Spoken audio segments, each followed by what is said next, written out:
Bienvenidos a Bolivia TV Internacional. Vamos a tomar contacto con nuestra unidad móvil en Lima, Perú, en la Universidad Católica del Perú, a propósito de las actividades que cumple allá el vicepresidente del Estado, Álvaro García Linera, en un evento denominado la Semana de Bolivia. Vamos a tomar contacto hasta allá. Le mostramos estas imágenes. Es el vicepresidente de Estado, Álvaro García Linera, quien ya se encuentra en uno de los salones principales de esta universidad. Se trata la Pontificia Universidad Católica del Perú. En este evento donde se darán a conocer parte de las políticas sociales, políticas económicas, de qué forma se ha construido y se construye el Estado plurinacional de Bolivia. El vicepresidente del Estado es quien va a dar a conocer a través de una charla magistral a los estudiantes, pero también a las autoridades universitarias allá en el Perú. Señoras y señores, la Pontificia Universidad Católica del Perú, a través de la Facultad de Estudios Generales Letras y de la Comisión para la Creación de la Facultad de Relaciones Internacionales, tiene el agrado de presentar al vicepresidente del hermano Estado Plurinacional de Bolivia, doctor Álvaro García Linera. Permítaseme hacer un paréntesis. Debido al viaje del presidente Evo Morales a Europa, el doctor Álvaro García Linera en estos momentos es el presidente en ejercicio del Estado Plurinacional de Bolivia y ha hecho una excepción solo para estar en estos momentos con nosotros, y por ello le estamos doblemente agradecidos.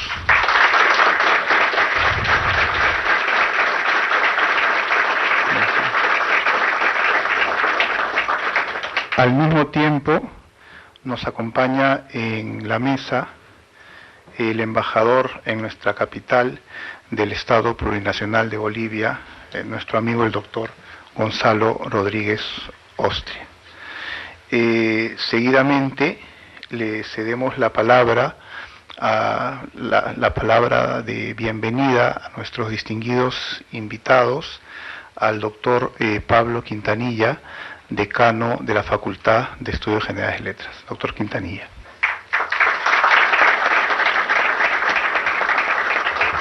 Muchas gracias.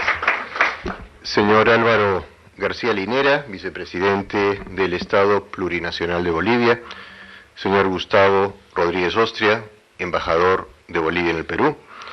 Señoras y señores, miembros de los diversos cuerpos diplomáticos, queridas y queridos alumnos, amigas y amigos, querido Daniel Parodi, artífice principal de este encuentro. Bolivia y el Perú son dos países que comparten la misma historia, el mismo presente y el mismo futuro. Desde tiempos remotos, nuestros antepasados han tenido parecidas dificultades, pero también semejantes oportunidades. Ha habido momentos en nuestra historia común en los que hemos convergido incluso aún más. Pero lo que verdaderamente hermana a nuestros dos países es que somos sociedades pluriétnicas y plurilingüísticas, con una parecida combinación de presencias culturales. Por todo ello, para la Universidad Católica y para Estudios Generales Letras es un verdadero honor recibir al vicepresidente y al embajador de un país tan cercano y tan querido. Pero además es una ocasión invalorable para que la formación académica y cultural de nuestros alumnos sea verdaderamente completa, en tanto puedan ellos tener experiencias internacionales dentro de su propia casa de estudios. En el momento educativo en el que están nuestros estudiantes, es fundamental que estén expuestos a esta diversidad, como lo han estado con representantes de otros países en anteriores ocasiones. La visita del doctor García Linera es parte de una semana de actividades culturales dedicada a Bolivia. que ayer comenzó con el documental Teoponte, Volveremos a las montañas, basado en un libro del embajador Rodríguez Ostria, y mañana culminará con una mesa académica sobre la relación pasada y presente entre Perú y Bolivia, con la presencia del embajador, el historiador Daniel Parodi y el internacionalista Óscar Vidarte. El vicepresidente García Linera es matemático por la Universidad Nacional Autónoma de México, donde obtuvo el pregrado y el posgrado en esa disciplina. También ha sido profesor de sociología en la Universidad Mayor de San Andrés, en La Paz, y ha participado en un sinnúmero de actividades y luchas políticas en defensa de los pueblos indígenas de Bolivia, de los desposeídos y de los excluidos de la nación. Sería demasiado largo enumerar todas las actividades políticas que el vicepresidente ha tenido en defensa de los pueblos marginados. Es indudable que durante el gobierno del presidente Evo Morales, Bolivia ha cambiado significativamente. No solo se ha logrado una importante reducción de la pobreza, sino se ha trabajado exitosamente con la finalidad de valorizar la identidad indígena, mestiza y pluricultural del país. Para lograr estos objetivos, la presencia del vicepresidente García Linera ha sido fundamental. La ponencia que el vicepresidente nos va a ofrecer hoy aborda un tema sobre el que nuestro país también tiene mucho que aprender, que es la construcción de una sociedad plurinacional. Son muchas las personas que han colaborado para que esta visita sea posible, pero deseo agradecer especialmente al señor embajador, al historiador Daniel Parodi, al internacionalista Óscar Vidarte, que son los artífices de este encuentro, así como a la comisión organizadora de la especialidad de Relaciones Internacionales de la PUC. Muchas gracias, señor vicepresidente, por su visita y bienvenido a su casa.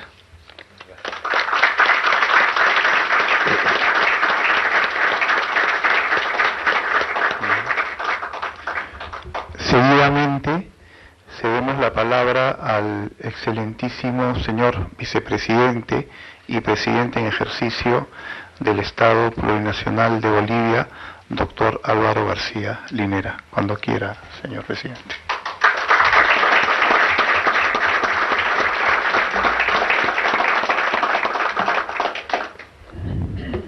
Bueno, muy buenos días a todos, a todas.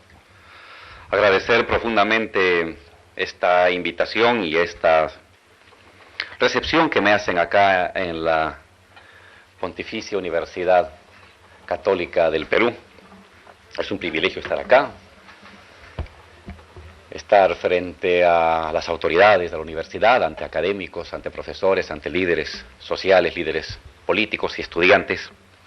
Saludar con mucho afecto a Daniel Parodi, a Óscar, por la amabilidad que han tenido de promocionar esta presencia de Bolivia y de la historia contemporánea. Nuestro embajador, a quien saludo también amablemente, me puso como título La construcción del Estado plurinacional en Bolivia. Es un tema muy amplio. En todo caso, ante los hermanos peruanos, con quienes compartimos la misma raíz, la misma sangre, los mismos héroes, la misma tierra, y los mismos sufrimientos, y las mismas esperanzas. Yo quería, en breve, hacer un resumen de lo que está pasando en Bolivia. País hermano del Perú, separado no por historia ni por geografía, sino separado por fronteras artificiales hace 200 años. El destino de Bolivia ha estado marcado, al igual que el del Perú, pero en mayor medida en Bolivia, por los problemas, por los fracasos, por los conflictos. Bolivia es conocido como uno de los países con mayor número de golpes de Estado de América Latina y posiblemente del mundo. Al igual que el Perú, una sociedad pobre durante el siglo XX, pero Bolivia extremadamente pobre. Una sociedad caracterizada por conflictos, por inestabilidad. Y resulta que en los últimos años, estas cosas que caracterizaban a la Bolivia conflictiva, la Bolivia pobre, la Bolivia estancada, la Bolivia inestable, han cambiado radicalmente.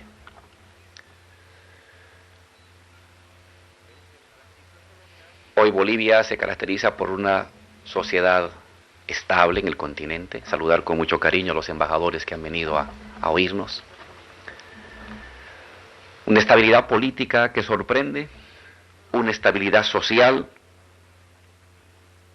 que rompe la vieja tradición faccionalista y conflictiva que caracterizaba a la sociedad boliviana, y una economía que sigue siendo todavía pequeña, una economía que sigue siendo todavía atrasada, pero que sin embargo ha dado un conjunto de saltos y de transformaciones que algunos se atreven a llamar el milagro boliviano, la década de oro de Bolivia. ¿Cómo se ha llegado a ello? ¿Qué ha sucedido en Bolivia, en este país de 1.200.000 kilómetros cuadrados? Este país de 10 millones de habitantes, andino y amazónico, como lo es también el Perú. ¿Qué ha sucedido? Y entonces no me voy a ir yo muy lejos, me voy a detener en este último siglo, en estos últimos 14, 15 años. Bolivia, como sucedía a lo largo, de manera recurrente de los cada 5 o 7 años, inició el siglo XXI nuevamente en crisis. Así como el filósofo Agamben dice que el estado de excepción en la sociedad contemporánea se convierte en un estado permanente, el estado de crisis en Bolivia era un estado permanente, no era una excepción. Y el siglo XXI nace en Bolivia jalado por una crisis. Por una crisis, en primer lugar, económica. Hay problemas en el mundo, hay problemas en el continente, pero en Bolivia peor.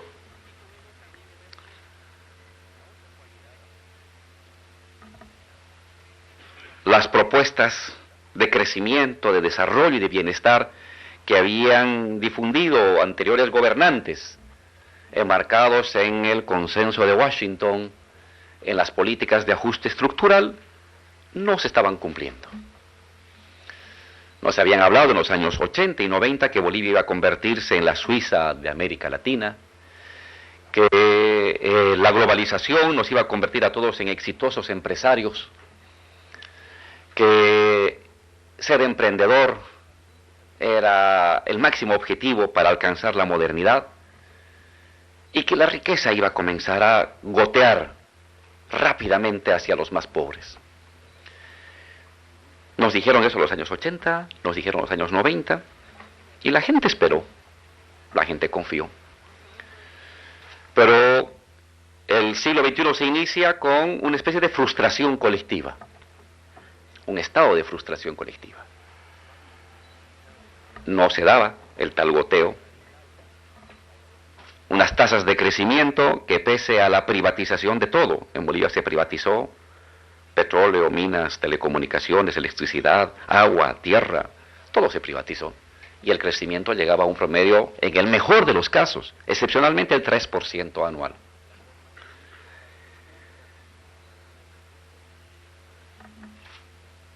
Una alta concentración de la riqueza, junto con Brasil, para entonces uno de los países con mayor desigualdad en el mundo. El quintil más rico llegaba a tener 200 veces más ingresos que el quintil más pobre. Y entonces esto dio lugar a una crisis económica, un malestar económico, un proceso de frustración, digámoslo así. En paralelo a esta crisis económica con la que se inicia el siglo XXI, problemas políticos.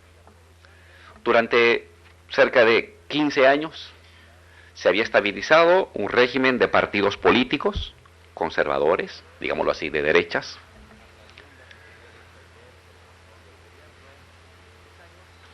que había dejado de lado la sociedad. El viejo sindicalismo combativo de los mineros, de los fabriles, memorable en la historia boliviana, había literalmente desaparecido. Asistíamos a una reestructuración de la condición productiva en Bolivia. Los grandes centros laborales se desmontaban y surgían pequeños centros laborales fragmentados. A la clase obrera de gran industria, de las ciudadelas obreras clásicas de los años 50, 60, le sustituía una fragmentación ciudadana de obreros nómadas, de obreros difusos, que son obreros, que son estudiantes, que son microempresarios. Y entonces la condición obrera, la base material de la condición obrera, se estaba transformando, modificando, dejando de lado el sindicalismo de gran empresa, la disciplina del obrero de oficio hacia el ayudante y hacia el aprendiz, y la combatividad que acompañaba a toda esta estructura material de la condición obrera del siglo XX. Teníamos una sociedad donde el movimiento social estaba muy fragmentado y debilitado. Ya no incidía en la política pública nacional, y entonces quienes asumían la construcción de sentido político eran los partidos. Y partidos fundamentalmente conservadores, apegados al consenso de Washington. Pues este esquema de partidos políticos y sociedad civil débil, fragmentada y pasiva, es quebrada a partir del año 2000. Y este empoderamiento del sistema de partidos comienza a debilitarse. Comienza a surgir desde la sociedad civil acciones colectivas que ponen en entredicho a los partidos políticos. Comienzan a surgir acciones colectivas y nuevas formas de articulación de lo social por barrio, y la reemergencia de los sindicatos agrarios, de las comunidades agrarias, que ocupan territorio, que deliberan, que hacen propuestas, y entonces comienzan a quitarle el monopolio de la palabra política, el monopolio del sentido del debate público a los partidos. Y surgen otras voces que comienzan a despertar el interés de jóvenes, el interés de dirigentes, el interés de los medios de comunicación, el interés de la gente que antes no se involucraba en política y que prefería ver la novela, y que de un momento a otro comienza a sentirse llamado por otro tipo de voces, por otro tipo de discursos, por otro tipo de propuestas que ya no emergen del ámbito estrictamente parlamentario y estrictamente partidario. Crisis del sistema político. Y por último, asistimos en el siglo XX, al siglo XXI, perdón, en el año 2000, a una crisis, digámoslo así, del sentido común. El sentido común, en el sentido durkheimiano, es el esquema lógico y el esquema moral con el que la gente ordena el mundo, jerarquiza el mundo, se ubica en el mundo. Son los esquemas más profundos de las personas. No es el discurso retórico, es el esquema profundo, no dicho, pero con el cual uno arma lo deseable, lo indeseable, lo que rechaza, lo que acepta, lo que visualiza. el sentido común. Este sentido común estaba, digámoslo así, gobernado por todo el discurso construido a lo largo de 15, 18 años de globalización,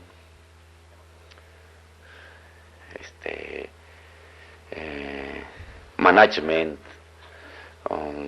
inversión extranjera, desarrollo, modernidad, que armaban la ubicación moral del ama de casa, del estudiante, del profesional en el mundo, que articulaban la ubicación lógica del empresario, del militar, del profesor, del transportista, del chofer en el mundo. Pues ese esquema comienza a resquebrajarse, comienza a ser interpelado por un nuevo sentido común, es decir, por un nuevo principio esperanza. Inicialmente intersticial, marginal, pero aprovechando la crisis económica, aprovechando la debilidad y la corrupción de los partidos políticos tradicionales, este otro sentido común marginal, intersticial, comienza a abrirse paso. Y esas voces marginales que no eran oídas por nadie, comienzan a despertar una apetencia. Toda crisis genera un estado de disponibilidad a nuevas creencias. Toda crisis genera un estado de apertura mental a nuevos discursos. Y es en esa apertura, en esa emergencia de disponibilidad a nuevas fidelidades, que este discurso comienza a introducirse, este nuevo sentido común. Un sentido común que venía del debate de los sindicatos, del debate de una parte de la academia, del debate de una parte del movimiento campesino. Ese sentido común comienza a adquirir mayor audiencia, atracción. En tiempo de crisis uno necesita una certidumbre, es decir, una creencia. Y lo que comenzó a suceder el año 2000 es, frente a la vieja creencia, que no tenía base de sustentación, la emergencia y la radiación de nuevas creencias, que comienzan a generar una expectativa, una esperanza. Los seres humanos somos seres de creencias, por definición, que es lo que nos caracteriza por encima de cualquier otro ser vivo. Y entonces emerge un nuevo polo de nuevas creencias, de nuevas expectativas, que tienen terrenalidad en la crítica hacia lo existente y en la posibilidad de postular opciones. Entonces surge el debate en Bolivia, asamblea constituyente, recuperación de recursos naturales, gobierno indígena. Discursos anteriormente marginales y casi decimonónicos, pero que a partir del siglo XXI adquieren un nuevo tamiz, adquieren una nueva lógica, adquieren una virtud. Ser horizonte en un momento en que el viejo horizonte comienza a nublarse, en que el viejo horizonte se resquebraja porque no hay coincidencia entre oferta y resultado. Y cuando la oferta se aleja del resultado, lo que surge es una tijera de frustración, un espacio de las tijeras de la frustración. Y ahí es donde se introduce el nuevo sentido común, donde comienza a crecer, a irradiarse un nuevo sentido común que viene ya no de los partidos políticos, sino que viene desde la sociedad. Una sociedad que en los últimos 15 años había sido fragmentada, muy debilitada, silenciada, marginalizada como actor colectivo, y que a partir de los años 2000 encuentra un espacio, un auditorio donde ser visto, donde ser oído, donde ser reconocido. Esta es la crisis, digámoslo así, económica y política que se presenta a principios del siglo XXI. Pero con ella emerge una otra segunda crisis, algo así como una especie de montamiento de dos crisis, una crisis de corta duración y una crisis de larga duración. Una onda larga y una onda corta, como decía el profesor Brodel, ¿no? Y que se montan. El año 2000 se monta esta crisis que tiene que ver con el régimen neoliberal, pero en él emerge, irrumpe una crisis de más larga duración, más profunda, que le hemos denominado las fallas tectónicas de la sociedad boliviana. Las fallas tectónicas que se remontan a 200 años, a 300 años, y que justo en este momento también emergen, en medio de la crisis provisional, temporal, del neoliberalismo, la crisis del Estado republicano. ¿Cuáles son los componentes de esta crisis del Estado republicano, o si ustedes quieren, las fallas tectónicas de la sociedad boliviana, irresueltas, y que cada 50, 80 años emergen recurrentemente como una insatisfacción estructural, y que se suman a esta crisis temporal del régimen neoliberal? Tres son los componentes de estas fallas tectónicas. Primero, la exclusión de los pueblos indígenas, el centralismo estatal y la pobreza secular.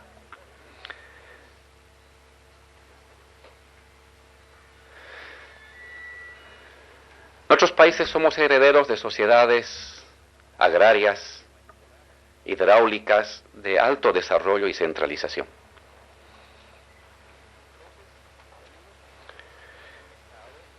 En su mayor parte, sociedades con Estado en la zona andina, sociedades sin Estado en la zona amazónica. En ambos casos, sociedades con niveles extraordinarios de desarrollo tecnológico para su tiempo, de desarrollo agrícola, de uso de ingeniería y de astronomía.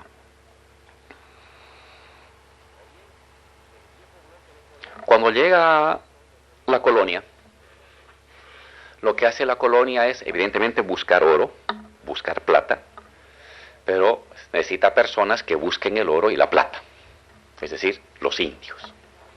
Es decir, la fuerza de trabajo para convertir el objetivo de la riqueza del invasor, oro, plata, en un resultado, fuerza laboral. Entonces, esto dio lugar a una manera de dominación colonial. No es el exterminio que se dio en el norte, sino es el sometimiento de la fuerza laboral a los objetivos de la obtención del oro y de la plata, que va a redondear el mercado mundial el siglo XVI, hacia el lado de Europa y hacia el lado de China. Pues en este esfuerzo de utilizar la fuerza laboral, de esclavizarla, de someterla, se trataba de pueblos que vienen de afuera y que se encuentran con otros pueblos, que se diferencian por la fuerza de dominio.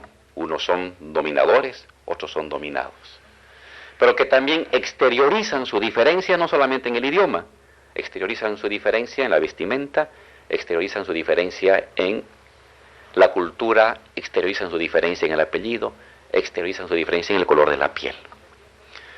El colonialismo es un hecho de fuerza, es un hecho de fuerza, pero es un hecho de fuerza que se naturaliza, es decir, se legitima a partir de rasgos culturales, de diferencias culturales. No hay colonialismo sin racismo. El racismo no es el producto del colonialismo. El racismo es la legitimación a posteriori del colonialismo, que va a cimentar, que va a consolidar mental, espiritual y lógicamente el orden colonial. Entonces se da la exclusión de los pueblos indígenas. Todos son indios. Aunque cada región tiene su cultura, su idioma, su propia tradición, sus propias diferencias con otro pueblo del otro valle, todos son indios para el colonizador. Y sobre esa base de haber trabajado a los pueblos indígenas como indios homogeneizados, las repúblicas se levantarán. Seguirán siendo indios, sin derechos. En tiempos de españoles, república de españoles y república de indios. Es decir, leyes de españoles, leyes de indios. En tiempos de la república, ciudadanos bolivianos, ciudadanos peruanos. Ciudadano es aquel que puede ser electo, puede elegir y puede mandar. Peruano o boliviano será aquel que vive en ese territorio. La Constitución boliviana nace así. La diferencia entre es ciudadano, el que sabe escribir, hablar castellano y tiene propiedad. El resto son bolivianos. Pero solamente los ciudadanos pueden mandar y ser elegidos. El resto a veces ni puede votar, o si vota solamente para elegir a otros. Es el racismo heredado, el colonialismo heredado que se reactualiza con la Constitución de la República. Y los 200 años, los 180 años de formación de la República Boliviana van a estar marcados por esta negación de los pueblos. Todos son indios, por lo tanto son menos, por lo tanto tienen menos derecho, por lo tanto solamente pueden ser campesinos, y por lo tanto son la premodernidad, y por lo tanto son el atraso, y por lo tanto son la barbarie. ¿Qué hay que hacer con ellos? El gran debate del siglo XIX. Hay que reeducarlos porque son menores. Hay que cuidarlos porque no tienen conciencia. Ya no es el debate del siglo XVI, de Bartolomé de las Casas, y del debate sobre si tenían alma o no tenían alma. El debate es si son o no son personas conscientes. Si son neófitos, si son niños, si deben merecer un tipo de protección especial. Y el siglo XX va a estar marcado por la idea de ya no hay indios, sino todos somos mestizos. El mestizaje como ideología.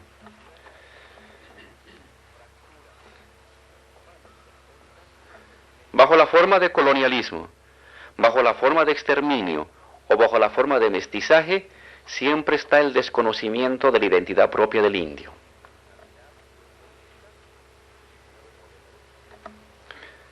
Y entonces, en el colonialismo, en la república y en tiempos neoliberales, se mantendrá este fondo común de la sociedad boliviana, la pigmentocracia. Cuanto más rubio, más blanco, con más poder. Cuanto más indio, más cobrizo, menos poder. Y entre unos y otros, todos encontrarán uno más blanco que el primero y todos encontrarán uno más indio que uno. Todos tendrán su propio indio más abajo y todos tendrán su propio rubio más arriba, en un escalonamiento de discriminaciones propios de toda sociedad colonial, es decir, la etnicidad como capital, la etnicidad como bien. Las clases sociales en sociedades coloniales como la nuestra, si tienes dinero, ascenso social. Si tienes dinero, no tienes dinero, pero tienes educación, posibilidad de ascenso social. Pero si no tienes dinero, no tienes educación, pero exhibes los blasones de la etnicidad legítima, ascenso social. En las sociedades coloniales, el ascenso social es por vía del dinero, por vía de las relaciones o por vía de la etnicidad, que se convierte en un bien tan importante como el dinero o en un bien tan importante como un título universitario, una licenciatura o una maestría. Pues esto, que se supone que tenía que haber desaparecido en el siglo XX, dando lugar al mestizaje, a la ideología del mestizaje, se revela como una estafa. No hay ley que prohíba al indígena, pero un color de piel, un apellido, te estigmatiza en la universidad, en el banco, en la actividad empresarial, en la compra de un pasaje de boletos, en la policía, en las Fuerzas Armadas, en el gobierno. Los polos de la blanquitud deseada y de la indianitud rechazada siguen siendo ordenadores del mundo contemporáneo. Y eso en pleno siglo XXI. Eso es lo que se develó en el año 2000. Y se develó mediante la emergencia de un fuerte movimiento reivindicativo indígena, campesino, identitario, reivindicando la identidad. Somos indios, somos aymaras, somos quechuas, somos guaraníes.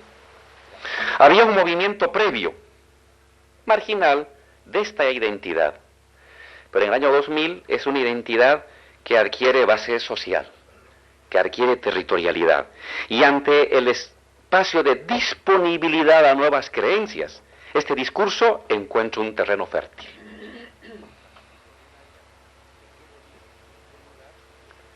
Y entonces surge otra vez el discurso de las dos repúblicas. La república de los indios frente a la república de los blancos. Es el racismo colonial invertido, pero que a diferencia de ser un discurso meramente universitario o académico, se convierte en un discurso político que irradia. Y entonces hay una reemergencia del tema identitario. Somos aymaras, somos quechuas, somos guaraníes, somos naciones, somos historia, tenemos tradiciones. Visto sociológicamente es una forma también de búsqueda de ascenso social a partir de lo que se es, o de desmontamiento del capital étnico, de anulación del capital étnico, como modo de acumulación de riqueza. Esto emerge en los años 2000. Y el discurso identitario de los pueblos y de las naciones se articula al discurso de lo campesino, de lo agrario, de lo urbano. Ante el debilitamiento del discurso sindical obrero, ante el de los años 80 y 90, ante el debilitamiento del discurso de que todos somos emprendedores y empresarios, este discurso de somos indígenas, somos pueblos, somos naciones, adquiere un espacio de irradiación y politización social. Primera falla tectónica: el desconocimiento de los pueblos indígenas, la creencia de que el mestizaje había borrado del mapa a los indios, se derrumba y emerge otra vez el discurso de la indianitud. Hay pueblos indígenas, somos pueblos indígenas.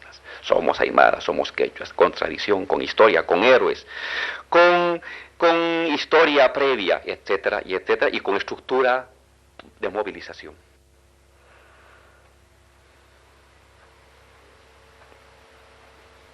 Y con ello también emerge la otra cualidad de las sociedades latinoamericanas, que no solamente son pluriculturales o plurinacionales, sino que también son pluricivilizatorias. Es decir, parte de los pueblos indígenas, no todo,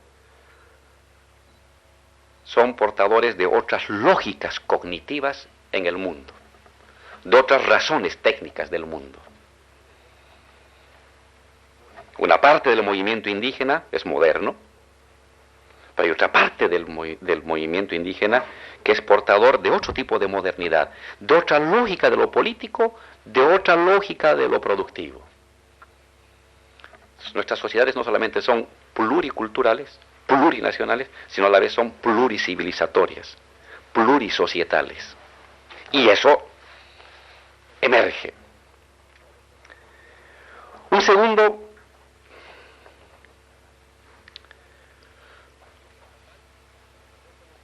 Una segunda falla tectónica que se va a visibilizar de manera radical en el año 2000 va a ser el viejo centralismo estatal.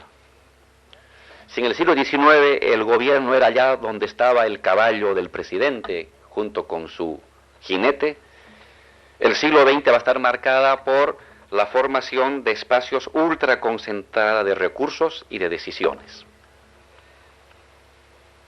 Y los recursos de las regiones jalados en torno a la consolidación territorial de un núcleo.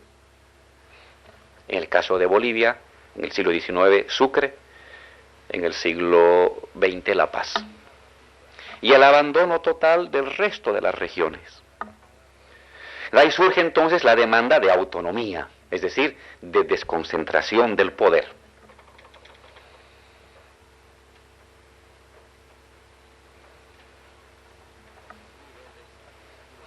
Y aprovechando este sentimiento popular contra el centralismo, sectores conservadores, a sabiendas de que pueden perder el control del gobierno en los siguientes años, impulsan una forma de desconcentrar los recursos del gas y del petróleo de manera municipal y de manera departamental. Y van a hacer un movimiento político en torno a esta temática, de raíz popular, pero bajo liderazgo conservador, pero igual con fuerte capacidad de movilización.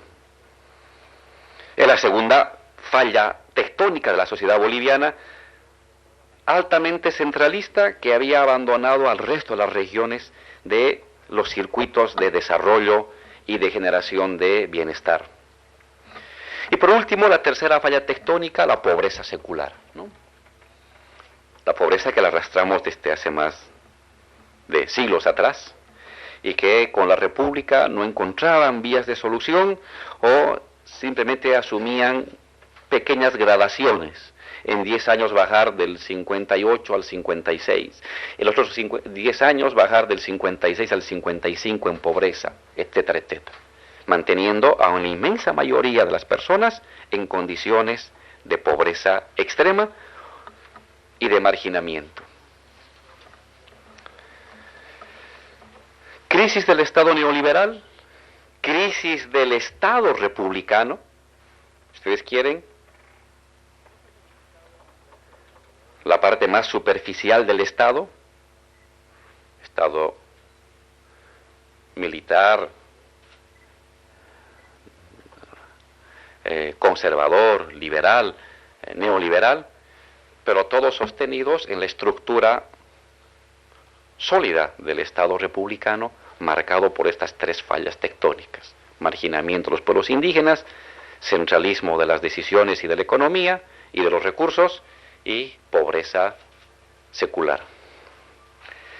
Todo eso se articula y emerge de manera explosiva el año 2000, 2001, 2002, 2003, 2004, 2005, 2006, 2007.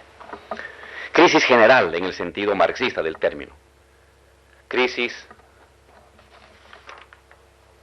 múltiple, si queremos usar otro lenguaje, estatal, social, económica. Y por lo tanto momento de disponibilidad social.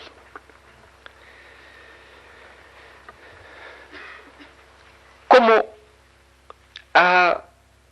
se ha desarrollado esta crisis? Algo así como que las fases de una crisis revolucionaria. Develamiento de la crisis, las ideas, las instituciones, los mandos ya no funcionan como funcionaban antes. Es decir, algo está pasando. Se devela la crisis. Las ideas que seducían anteriormente a la juventud ya no seducen. Los discursos de los políticos y sus decisiones que anteriormente marcaban el rumbo de la sociedad ya no convocan, ya no se obedecen, ya no son tomados en cuenta, ya no producen efecto estatal, es decir, efecto de acatamiento y de cumplimiento. Entre el año 2000 y 2005 se devela la crisis. Los políticos toman decisiones porque ya no se acatan. Sus discursos y los discursos en los medios de comunicación, en la academia, en los periódicos, los viejos discursos ya no convocan, ya no seducen, ya no atraen, ya no provocan expectativa.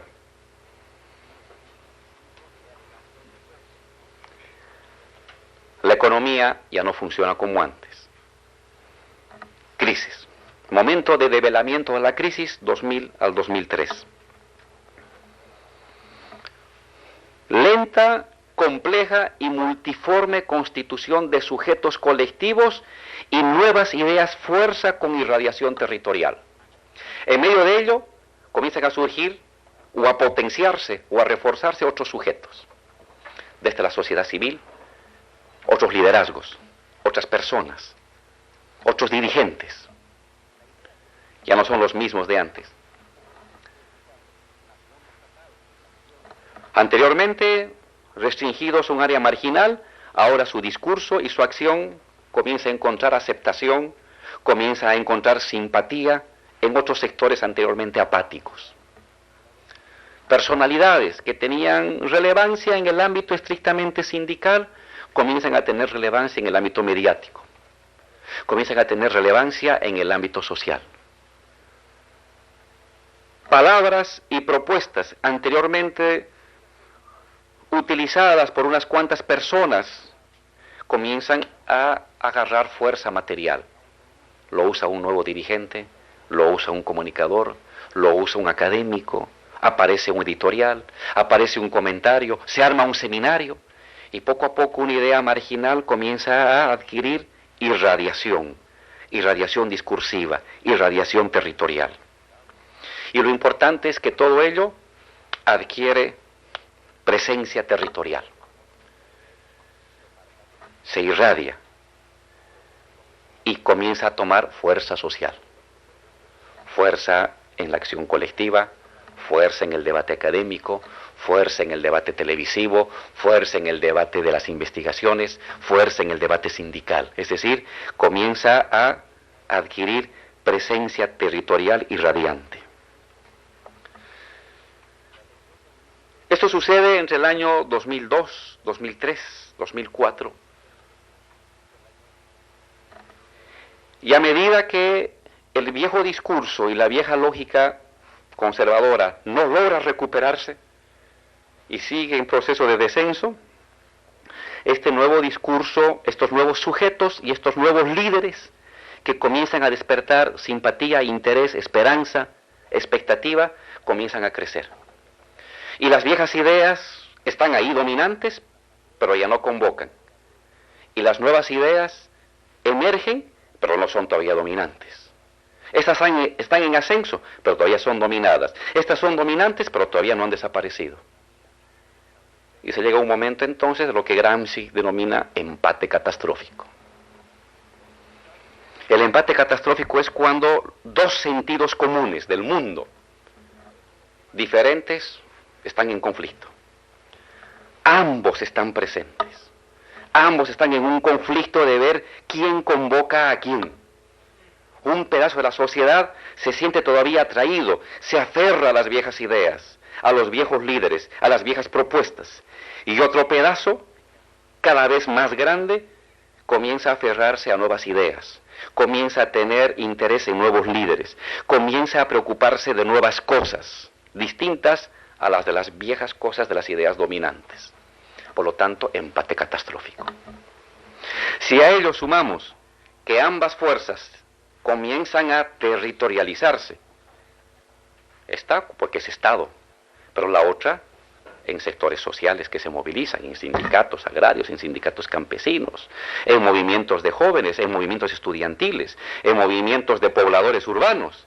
Entonces, este también comienza a tener fuerza de masa.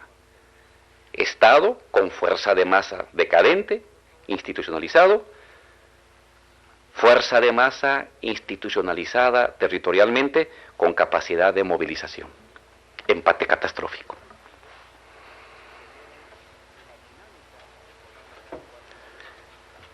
Año 2004, 5, 6. Sobre ese escenario, la virtud, la habilidad que tuvieron líderes sociales, estos nuevos liderazgos emergentes, portadores de nuevos discursos con capacidad de seducir, de atraer, de despertar esperanzas, logran convertir su fuerza social, su fuerza mediática, su fuerza sindical en fuerza electoral. Hay una transformación del capital social, del capital mediático hacia el capital político electoral. Año 2005, 2006, victoria del presidente Evo, un indio electo en Bolivia. Y evidentemente ese momento se produce un cataclismo total.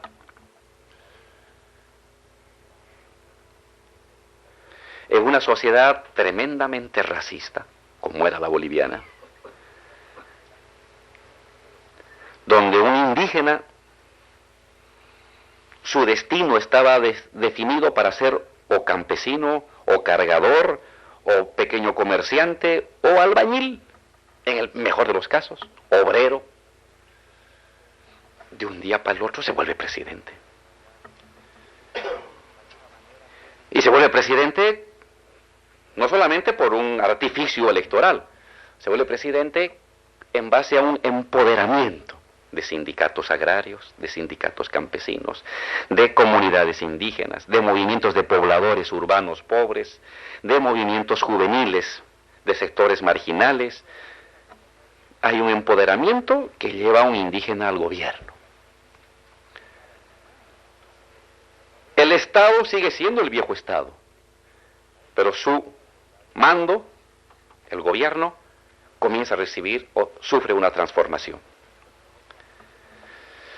Pero aún no se ha definido la cualidad del Estado, aún no se ha definido la estructura estatal, que es mucho más que el gobierno, que es el conjunto de las otras instituciones del Estado, que es el conjunto de los valores lógicos, los valores morales con los que la gente internaliza el orden de vida. Es el sistema educativo, es el uso del excedente, es el uso de los recursos públicos, es el sistema universitario, es el sistema escolar, todo eso es el Estado. Entonces, tenemos un Estado aún conservador, un bloque de poder decadente, pero que preserva y contiene los mandos fundamentales de la economía y la sociedad, y un gobierno, fruto de acción colectiva, en medio de ese Estado. Eso tiene que resolverse tarde o temprano. O bien, el viejo bloque de poder retoma el control del gobierno, vía nuevas elecciones, vía referéndum, vía golpe de Estado, o bien el nuevo gobierno irradia su fuerza social, transformando la estructura del Estado. A ese momento le hemos denominado el punto de bifurcación. Es una palabra que viene de la termodinámica, y es a partir del momento en que del caos surge el orden, un nuevo orden, estable, duradero. Punto de bifurcación. O bien se restituye el viejo bloque de poder, o bien se consolida el nuevo bloque de poder. Y ese es un tema de choque físico de fuerza. Por eso le he llamado alguna vez el momento robesperiano de toda revolución. Ahí habla Robespierre, ya no habla Gramsci. No hay más. Ahí es un tema de fuerza, ya no es un tema de hegemonía. Es un momento muy preciso, son horas, son días. Pero ahí se define el curso de cualquier proceso. Eso sucedió en Bolivia en el año 2008. Entre el mes de agosto del 2008 hasta octubre del 2008 se definió el destino de Bolivia. 2008, revocatorio al presidente Evo. Presidente que había ganado con el 54%. El primer presidente en 50 años que gana con el 54%, le hacen revocatorio. Claro, era un indio. Antes gobernaban con el 21%, pero como no eran indios, eran ultrademócratas. Pero cuando un indio saca el 54% no es democracia suficiente. Intentan revocarlo. Y en vez de sacar el 54, saca el 67% el presidente. Primer momento. Segundo momento, golpe de Estado. Todo lo que es la Amazonía boliviana y parte del valle, Tarija, Santa Cruz, Beni, Pando, se rebela.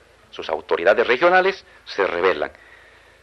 No podemos entrar a los aeropuertos, toman instituciones, hacen volar ductos de gas, desarman a policías, desarman a militares y desconocen la autoridad.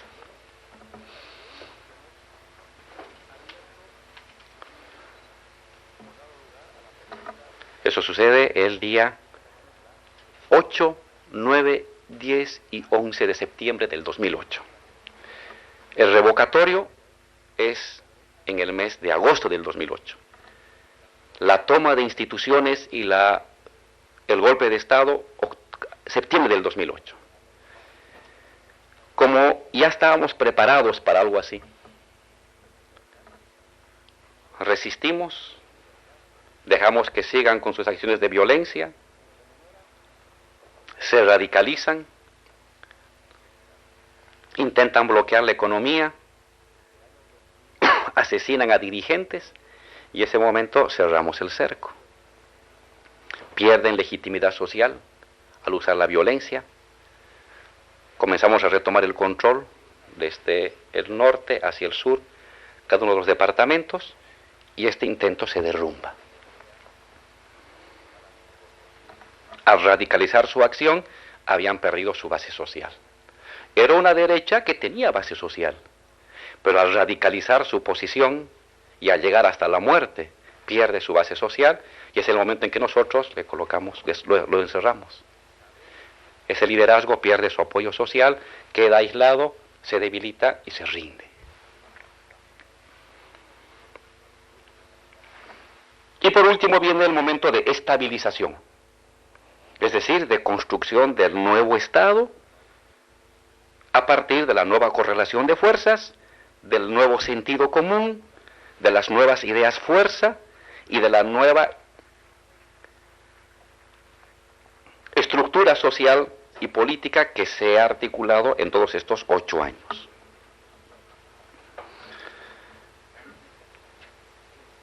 Esto pasó en Bolivia, año 2000 hasta el 2007-2008. A partir del 2008,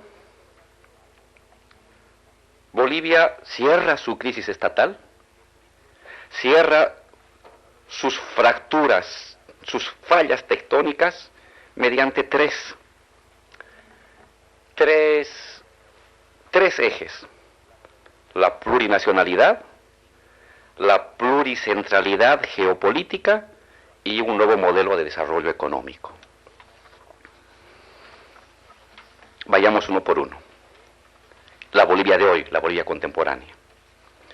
¿Qué es la plurinacionalidad? ¿A qué estamos llamando el Estado plurinacional? He hecho todo este recuento porque es importante ver que es un proceso de lucha, que el Estado en verdad es un fluir, y el Estado no es una cosa rígida. El Estado parece rígido, pero en el fondo es fluido, internamente es fluido y es un devenir, es un proceso.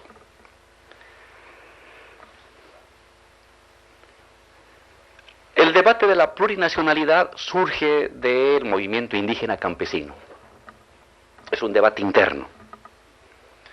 Es un debate interno que reconstruye la identidad indígena precolonial, reconstruye la identidad indígena incaica y preincaica y la proyecta hacia el futuro.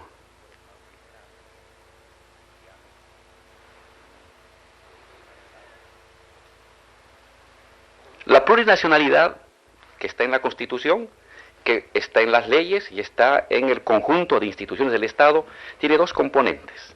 El primer componente es el reconocimiento de las naciones, sino de los pueblos indígenas como naciones, preexistentes a el propio Estado boliviano. Aymaras, quechuas, guaraníes, mojeños, trinitarios, sirionos, urios, chipayas, como pueblos y naciones con derechos colectivos. Esa es la primera parte de la plurinacionalidad. Es el reconocimiento de que el Estado es una unión de muchas naciones, de que la sociedad boliviana es la unión de muchas naciones, en igualdad de derechos en tanto colectivos. Y por lo tanto, cada nación tiene el derecho al uso de su propio idioma, a la enseñanza en su propio idioma junto con el castellano, al uso de un sistema de justicia propio, en paralelo a la justicia ordinaria, eso está constitucionalizado, llamamos la justicia indígena originaria campesina, y está la justicia ordinaria. Justicia ordinaria para los derechos individuales, la justicia indígena originaria campesina en el uso de los derechos colectivos. Y cuando hay conflicto entre lo colectivo y lo individual en una jurisdicción territorial, hay una ley de deslinde territorial de la justicia, que define en un delito en qué lugar se aplica la justicia ordinaria, y en qué delito, y en qué lugar, y entre qué personas se aplica la justicia indígena originaria campesina. Tenemos un régimen de autonomías indígenas, municipios que mediante referéndum por mayoría de voto quieren pasar a tener un sistema de autogobierno basado en usos y costumbres, pasan por referéndum, compatibilizan su estatuto con el Tribunal Constitucional y arrancan con su forma de autogobierno local. En el tema de tierras, se ha hecho una nueva redistribución de tierras. Hoy en Bolivia, de las tierras distribuidas, 22 millones de hectáreas son tierras comunitarias, 17 millones de hectáreas pertenecen a campesinos, 6 millones de hectáreas a empresarios, y el resto está en manos del Estado, es tierra fiscal.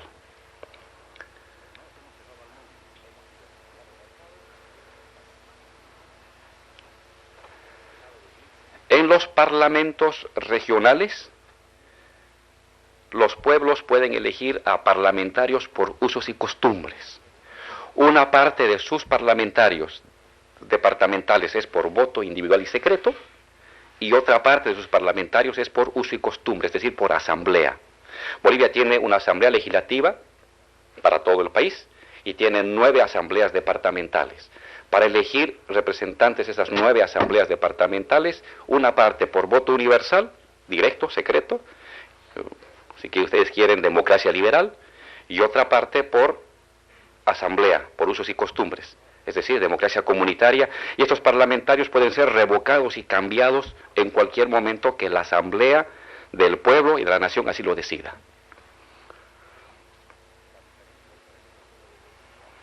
Esta es una parte de la plurinacionalidad, el reconocimiento de los derechos de las naciones y pueblos indígenas originarios.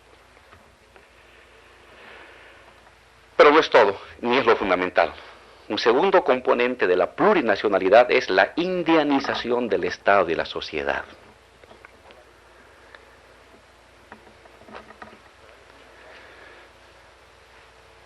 Entonces es como una especie de 2 niveles. Bolivia, que nos agrupa a todos. Bolivia nos integra a todos. Y hay un conjunto de preceptos, normas, símbolos, instituciones a las que nos regimos todos. Fundamentalmente el uso de los recursos naturales, que es lo que une a nuestros países. Sobre esa Bolivia, todos somos bolivianos, y todos pertenecemos a la nación boliviana, nación estatal, reconocimiento de las naciones culturales al interior de Bolivia, aymara, quechua, guaraní, mujeña, trinitaria, sirio-no. Entonces, los indígenas tienen una identidad compuesta, forman parte de su nación cultural y forman parte de la nación estatal. Y los que no somos indígenas, solamente de la nación estatal llamada Bolivia. Esto es el reconocimiento a las naciones. Una nación estatal, muchas naciones culturales. Pero además, esta nación estatal, llamada Bolivia, indianizándose. Es decir, en su lógica administrativa, en su simbología, en su narrativa, en su institucionalidad, atravesada por una lógica indígena. ¿Cómo es esto? El poder estatal. presidente indígena, ministros indígenas y no indígenas, niveles administrativos del Estado.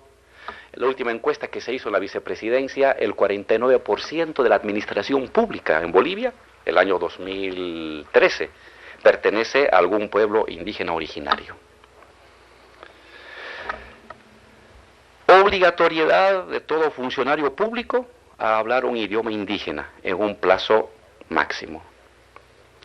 Obligatoriedad de todo nivel del Estado, administrativo, burocrático, empresarial, educativo, militar, policial, obligatoriedad del uso de al menos 2 idiomas, el castellano como el idioma estatal y un idioma indígena dependiendo del lugar donde uno esté ubicado. Modificación de toda la narrativa del Estado, la reinvención de la narrativa del Estado, de la historia, donde los próceres, los movimientos, las autoridades, la cultura y la tradición indígena es incorporada como línea de fondo que atraviesa toda la historia hasta llegar al día de hoy. Toda revolución verdadera tiene que modificar la lógica de la historia misma, ¿no? La lógica de interpretación y de narrar la historia común.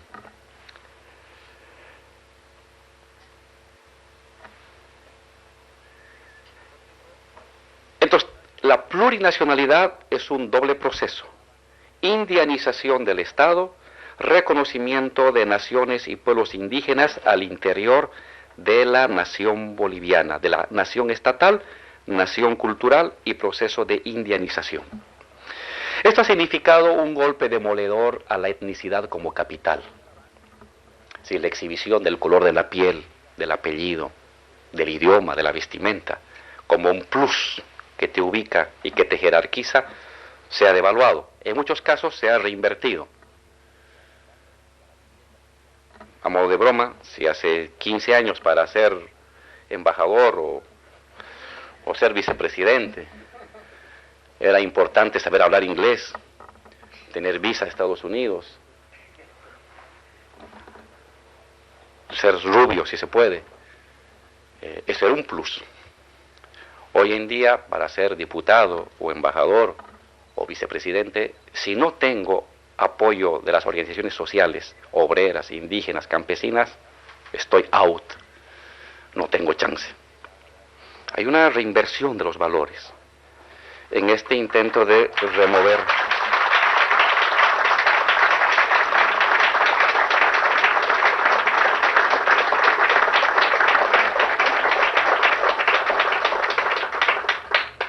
Ahora, cuando uno ve estas cosas desde la teoría política, entiende que en verdad las naciones son hegemonías de largo plazo, ¿no?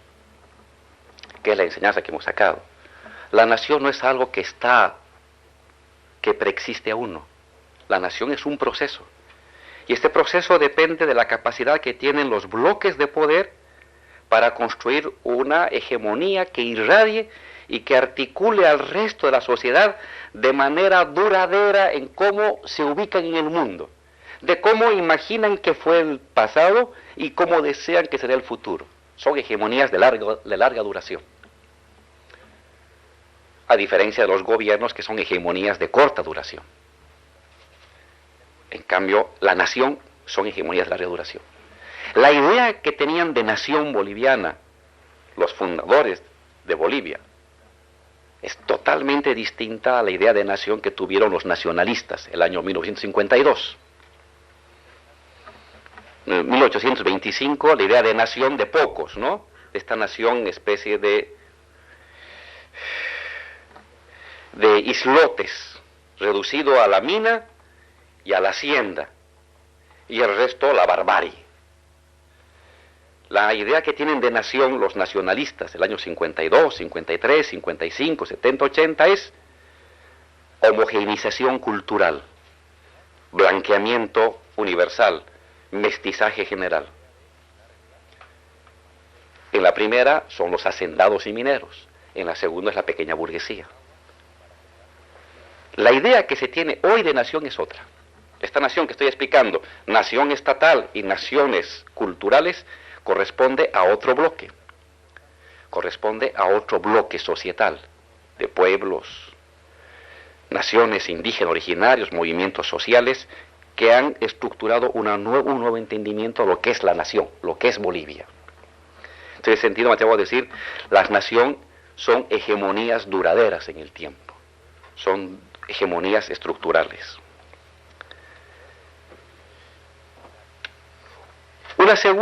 Un segundo cambio que se ha dado en Bolivia es esta pluricentralidad que algunos lo denominan autonomías, pero ¿qué es más que autonomía? Evidentemente Bolivia ha pasado de un régimen centralista a un régimen de autonomía regional. Ahora tenemos un gobierno nacional con su parlamento, gobierno plurinacional con su asamblea plurinacional, con senado, con diputados, elegidos por voto individual y secreto. Luego tenemos 9 departamentos, con sus propias asambleas y su gobernador. El gobernador electo por voto, las asambleas electas también por voto, una parte por voto individual y otra parte por asamblea y por usos y costumbres. Y debajo tenemos 330 municipios, que también tienen ahora facultad legislativa, y los municipios son electos. La elección de municipios no es muy antigua, se comenzaron a elegir municipios en este último ciclo, el año 85, ¿no? Los alcaldes. Y gobernadores nunca tuvimos, antes se llamaban prefectos, y siempre dependía del Poder Ejecutivo. Ahora el gobernador es por voto, es electo, y su asamblea es electa. Entonces uno tiene niveles decisionales a nivel central general, nivel decisional a nivel departamental y nivel decisional a nivel del municipio. Aquí hay una asamblea y también puede elaborar leyes. Aquí hay un consejo municipal y también pueden elaborar leyes municipales. Y hay la Constitución y la ley de autonomía establece la separación de las competencias del nivel central, del nivel departamental y del nivel municipal, y cuando hay conflictos entre niveles, el Tribunal Constitucional los resuelve. Es un esquema de desconcentración territorial del poder. Pero tan importante como esta desconcentración territorial del poder es la desconcentración territorial de los recursos. Este nivel tiene su financiamiento, este nivel también tiene su financiamiento y este nivel tiene su financiamiento. Y tan importante como la desconcentración, muchas gracias, es la desconcentración de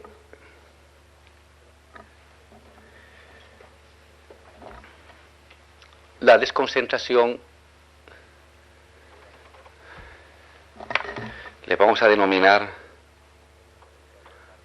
de los núcleos productivos. Por lo general en nuestras sociedades los recursos y potencias productivas regionales las articulamos en torno al centro, la capital. Lo que estamos haciendo nosotros ahora es manteniendo la fuerza de la capital, crear núcleos productivos que generen una dinámica económica igualmente desconcentrada. Le hemos llamado el heptágono productivo, porque se trata de 7, digamos de siete núcleos. El gas en el sur, la agricultura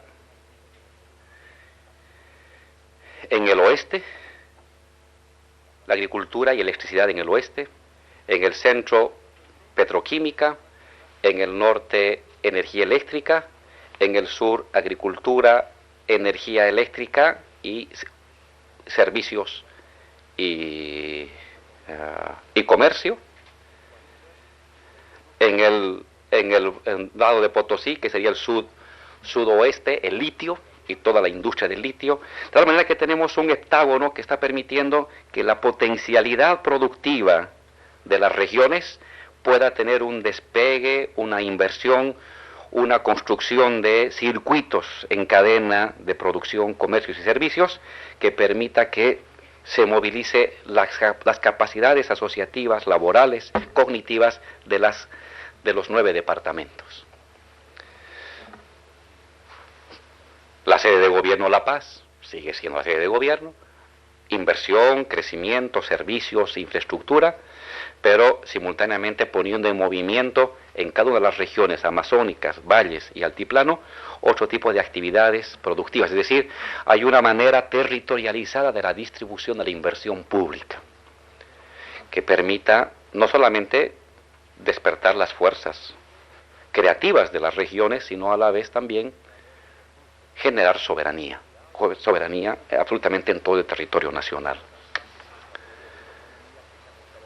Esa ha sido la manera en cómo el gobierno ha jalado la bandera de la autonomía que estaba en manos de sectores conservadores en los años 2000, 2001, 2003, la hemos jalado del lado progresista. Está incorporada en la Constitución, hemos promovido la autonomía, pero no solamente como desconcentración de recursos y desconcentración de decisiones políticas, sino también como desconcentración de inversión productiva que genere movilidad y desarrollo regionalizado. Y por último, la tercera forma en que hemos resuelto la crisis de Estado es mediante la instauración de un nuevo modelo productivo, que le hemos denominado modelo nacional productivo comunitario, social productivo comunitario. ¿Cuáles son las características de este modelo nacional social productivo comunitario?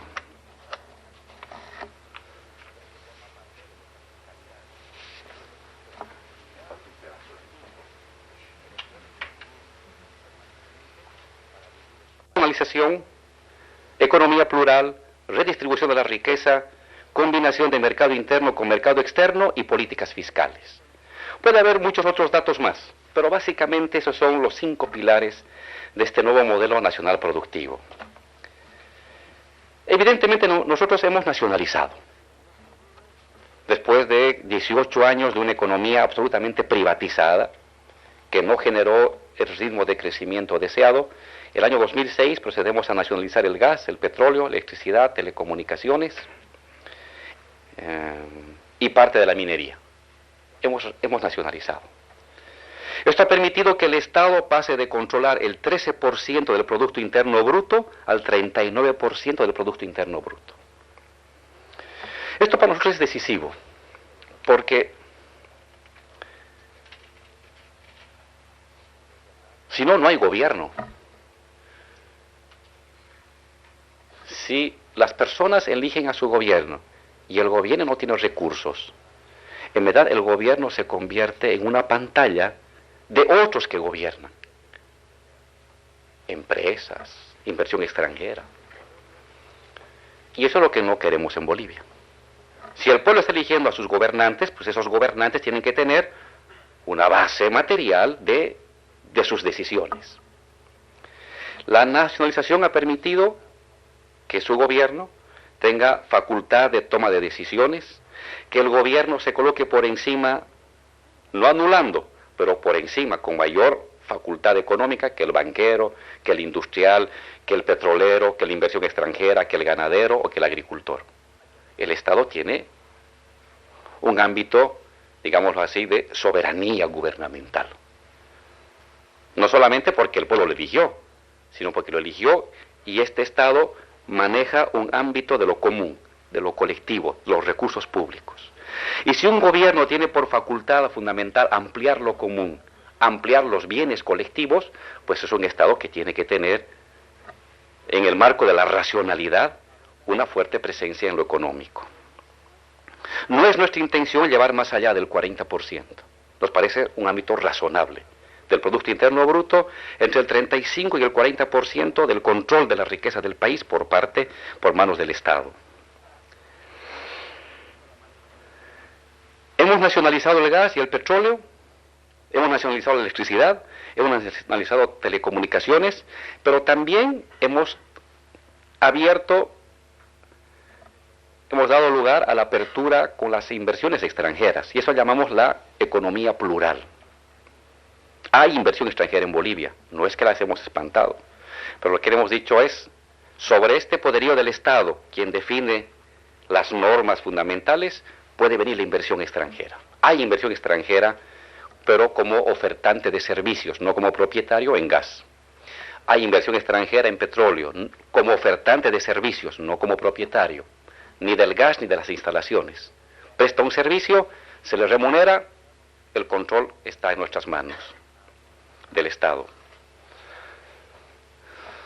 El año 1999-2000, la inversión extranjera creció enormemente en Bolivia, llegó a casi 1.300 millones porque se privatizó todo. El año 2005 hubo una desinversión extranjera de menos 200 millones de dólares. Ahora tenemos una inversión extranjera que bordea aproximadamente los 2.000, 2.500 millones de dólares. Hay más inversión extranjera que antes, pero ya es de otra calidad. No es que los hemos cerrado al mundo, no es que estamos creando una economía autárquica, para nada. Somos una economía también abierta, pero es una economía que sabemos seleccionar cómo nos abrimos al mercado mundial, seleccionamos dónde nos abrimos y bajo qué condiciones nos abrimos a los flujos del capital internacional. No aceptamos un cheque en blanco de presencia del capital extranjero en nuestro país. La economía plural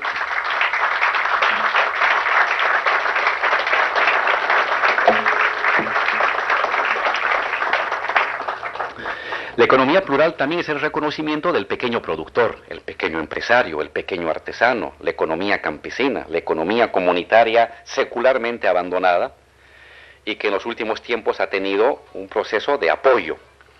Y llevamos adelante lo que denominamos una especie de modernización de triple vía.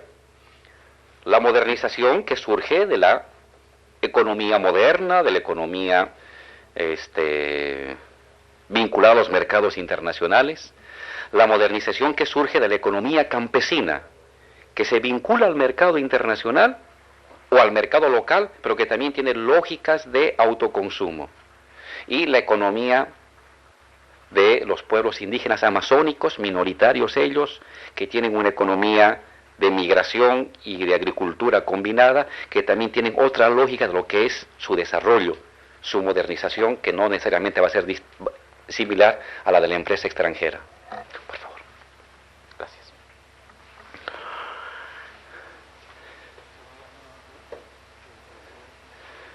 Como tres modernidades en paralelo: economía privada nacional, economía privada extranjera, economía estatal, economía campesina, economía comunitaria, siguiendo rumbos distintos de lo que se va a entender por modernización y desarrollo y bienestar. La tercera característica es la distribución de la riqueza. El Estado ha emprendido prácticas de redistribuir la riqueza a los sectores más vulnerables: ancianos, niños, mujeres embarazadas, con un conjunto de políticas sociales que, pese a la crisis económica, no han retrocedido y más bien se han incrementado. Recientemente hemos creado un nuevo bono para las mujeres que se embarazan. Anteriormente se les entregaba unos recursos monetarios si asistían a sus controles médicos. Ahora se les entrega un subsidio universal de alimentación, que es lo que tiene una mujer asalariada. Una mujer asalariada, si trabaja en una fábrica y se embaraza, parte de su salario es el subsidio materno, les dan un alimento mensual. Pero eso solamente abarcaba al 20% de la población boliviana asalariada, mujer. El 80%, que es campesina, comerciante, que se queda en las labores del hogar, no recibía ese subsidio. Entonces hemos ampliado, hemos universalizado este subsidio de alimentación para las mujeres embarazadas. Hay el apoyo al niño para que acabe su colegio, hay una renta universal de vejez para las personas que tienen más de 60 años, hay un apoyo a la mujer que lleve a hacer el control médico a su hijo, hay un apoyo monetario para que regularmente a lo largo de 18 meses haga ese su control de salud. En fin, hay un conjunto de mecanismos de distribución de la riqueza. Hemos implementado otras formas también de distribución de la riqueza, por ejemplo, fijar tasas de interés o subsidiar algunas cosas. La luz, por ejemplo, está subsidiada, que es una forma de distribuir riqueza. El transporte está subsidiado, el precio de la gasolina, el precio del diésel está subsidiado, el precio del uso de gas en las casas. Se entrega gas gratuito, la instalación es gratuita. Si uno está en la red, en la ciudad, viene la empresa estatal y se le conecta a todo el sistema de gas, y entonces llega a la casa, la instalación es gratuita, son como $500, y ya el consumo de gas hay que pagarlo mensualmente, pero igualmente de manera subsidiaria. Si una garrafa a uno le cuesta, en Bolivia vale $3 la garrafa, entonces la misma cantidad de gas al mes a uno le vale $1 aproximadamente. Creo que en la frontera hacia Perú esa garrafa vale poco más, ¿no? Un poco más.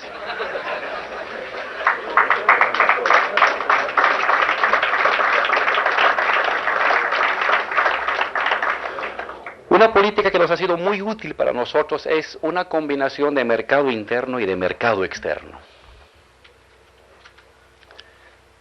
Nuestras exportaciones se han multiplicado en los últimos 9 años, casi 1000%. En verdad, 900% se han multiplicado las exportaciones. No nos hemos cerrado al mundo, hemos diversificado mercados y exportamos más. Hemos pasado de 1.700 millones de dólares a 13.000 millones de dólares. En 8 años, en 8 años. Claro, no alcanzamos al Perú, pero fíjense de dónde veníamos, de 1.700 millones de dólares de exportaciones. Y estamos ahorita en 12.000, el año pasado. Pero a la vez, nos hemos preocupado de fomentar el mercado interno. Hemos fomentado el mercado interno. El 20% de la población boliviana ha pasado de clase pobre a clase media, el 20% en los últimos 8 años. El salario mínimo, que era de $40 hace 8 años, ahora es de $220 el salario mínimo. La diferencia del salario mínimo de Bolivia respecto al Perú, hace el año 2005, era de 3 veces, casi 3 veces y medio. La diferencia del salario mínimo ahora de Bolivia hacia el Perú es menos, como el 70% debería ser. ¿Cuánto es el salario mínimo aquí en el Perú? ¿En dólares? Entonces, el salario mínimo estamos más o menos. Ustedes nos están llevando con $10 más o menos, en salario mínimo, ¿no? Pero partimos nosotros de $40 hace 8 años. Y ahora hemos llegado a 220. Algunos datos reveladores de lo que ha pasado con la economía boliviana. El Producto Interno Bruto peruano el año 2005 era 75.000 millones de dólares. Y el nuestro era 9.000, más pequeño. Es decir, Perú producía 8 veces más en Producto Interno Bruto que el boliviano, 8.3. Ustedes 75.000 millones, nosotros 9.000 millones, 2005. Al 2014 ustedes han crecido bastante. Su Producto Interno Bruto es 203.000 millones de dólares, según el FMI. Y Bolivia ha llegado a 34.000 millones. La diferencia es todavía gigante, pero hace 8 años la diferencia era 8.5 veces, ahora es 6 veces. Ustedes han tenido un crecimiento del 270%, nosotros del 377% de su Producto Interno Bruto. El ingreso promedio del peruano el año 2005 era $3.100 y el del boliviano $1.000 promedio. Ahora el ingreso del peruano es $6.400 en promedio y del boliviano es $3.200. La diferencia entre el ingreso promedio hace 8 años, hace 9 años era de 1 a 3. La diferencia ahora es de 1 a 2. Y quisiéramos llegar hasta fin de esta década a estar más o menos 1 a 1, si podemos, ¿no?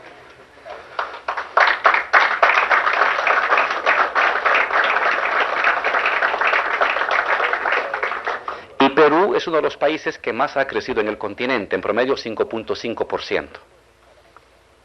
Uno de los crecimientos más extraordinarios desde el año 2000 hasta ahora, aunque ha comenzado a tener problemas el año pasado. Bolivia también ha tenido un promedio de crecimiento del 5.5% en promedio estos últimos 8 años. Y sí es cierto, como dice el Banco Mundial, que países que tienen salida al mar, su economía puede crecer 1.5 a 2% más. Nosotros con mar hubiéramos estado en un 7.5 en promedio.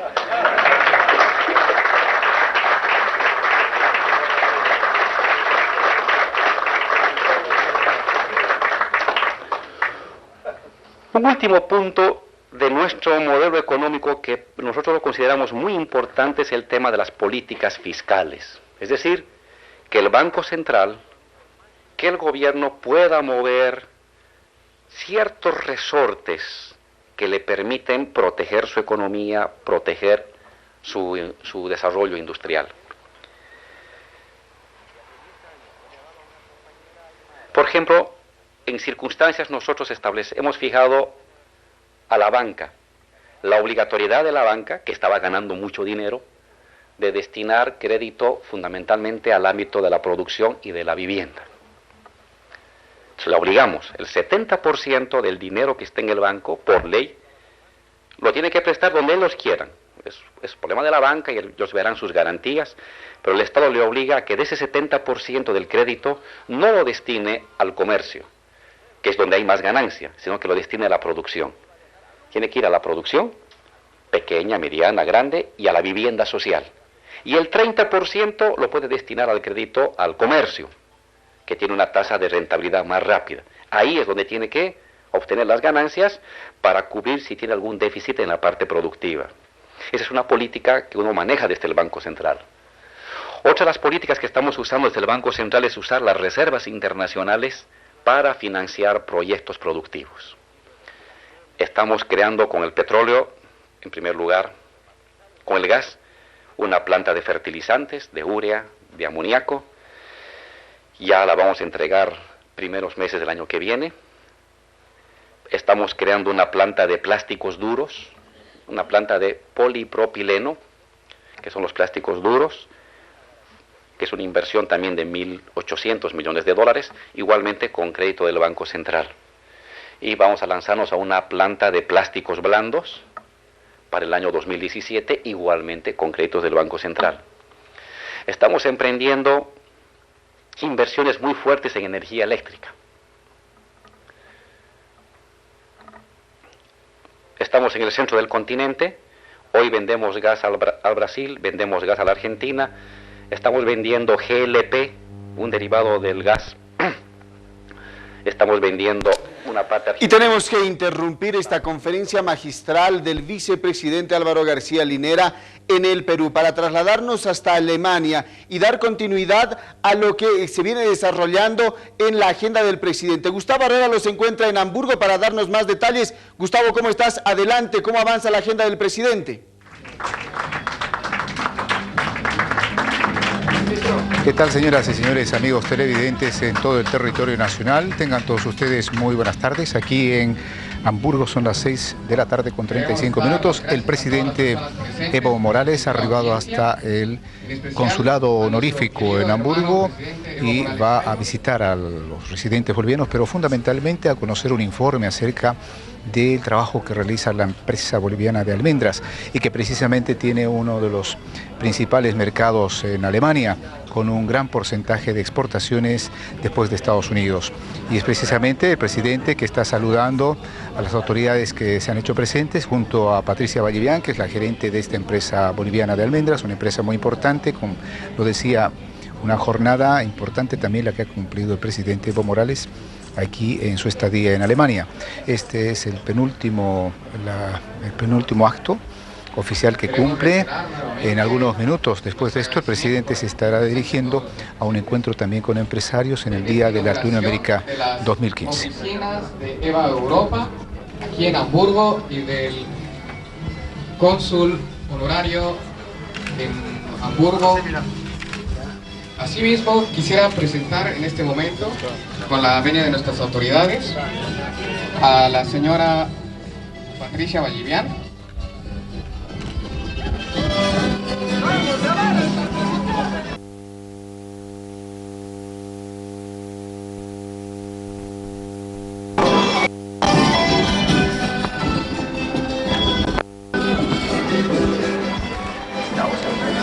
Les decía que el presidente Evo Morales en esta segunda jornada, y esta es la última que se está llevando a cabo aquí en Alemania, visita el consulado honorífico en Hamburgo. A nuestros ministros que acompañan la delegación, a nuestros empresarios castañeros que vienen de la Amazonía boliviana y a nuestros clientes, compradores de almendra, toda la comunidad, hermanos y hermanas. Esta es una pequeñita casa de Bolivia en Hamburgo. Hemos creado esta oficina el 2012 con el propósito de incrementar las exportaciones de Alemania. Alemania es un gran comprador de almendra. Alemania es nuestro segundo gran comprador de almendra en el mundo. Y exportamos alrededor de 22 millones de dólares en almendra aquí a Alemania. Y en esta oficinita se venden alrededor de 6 millones de dólares de esas ventas. Es decir, el 27% se opera a través de EVA Europa, que es esta nuestra oficina, la casa de todos ustedes. Bienvenidos. Gracias, presidente, por estar acá. Darle nuestro mayor cariño. En realidad para nosotros es un honor tenerlos a todos ustedes acá, porque es un gran esfuerzo el que hemos hecho para aperturar esta oficina. Es una de las pocas oficinas que hay en el mundo de una empresa estratégica en Bolivia, que es la empresa boliviana de almendras. Gracias.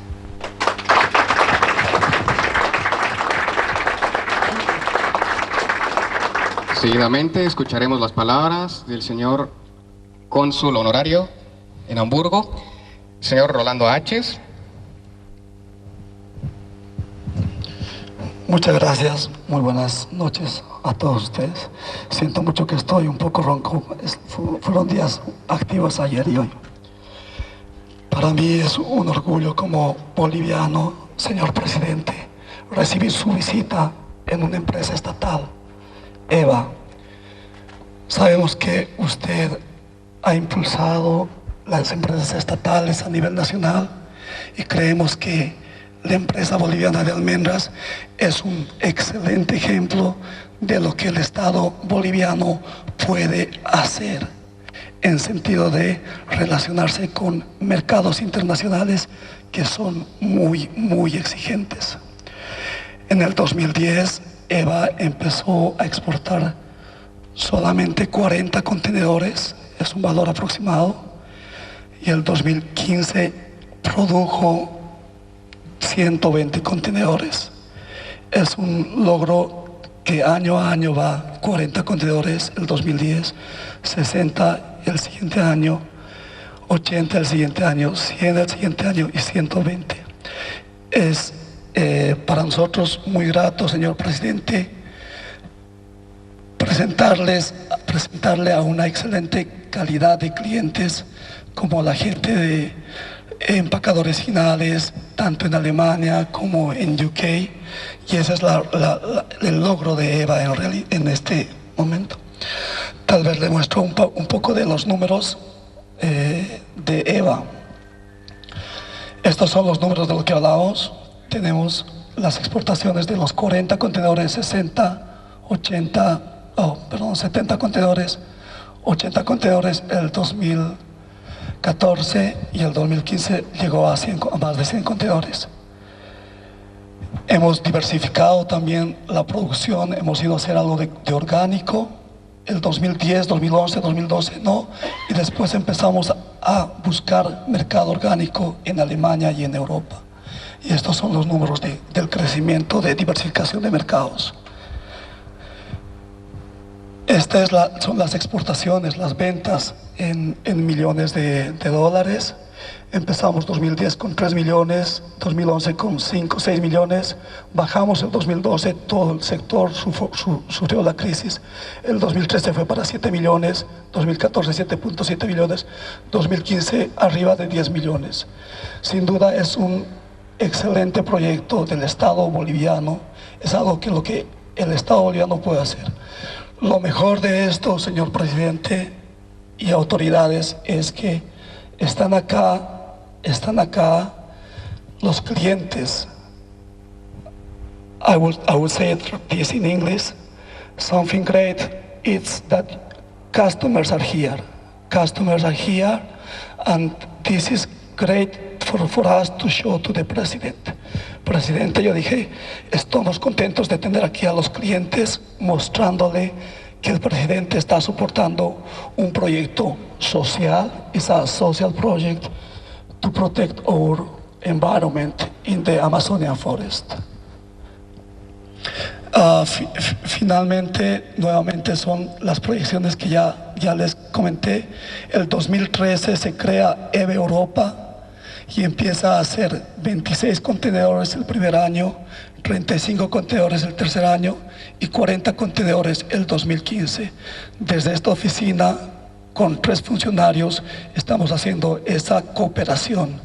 We are doing this kind of cooperation with end user of the nuts, growing sustainable, responsible, I would say. Señor presidente, estamos creciendo responsablemente porque sabemos que el recurso del Estado que usted apoya y compromete para nosotros bolivianos lo tenemos que cuidar. Es boliviano, es dinero de todos los bolivianos y tenemos que crecer con sostenibilidad. Finalmente, yo le doy muchas gracias, señor presidente. Sé que su agenda es muy corta. He escuchado que en algunos casos tiene que suspender eventos. Estamos muy contentos de su presencia y estamos contentos de que usted va a bendecir la Casa EVA en Hamburgo, Alemania. I had asked to my president that we expect from him to be blessed, that he will give us some motivation to work in the future for the sustainable growth together with you, our customers. Thank you very much for being here. I really appreciate that you are here. I hope my president is happy as well. Pienso que mi presidente estará feliz también de conocerlos más tarde. Muchas gracias.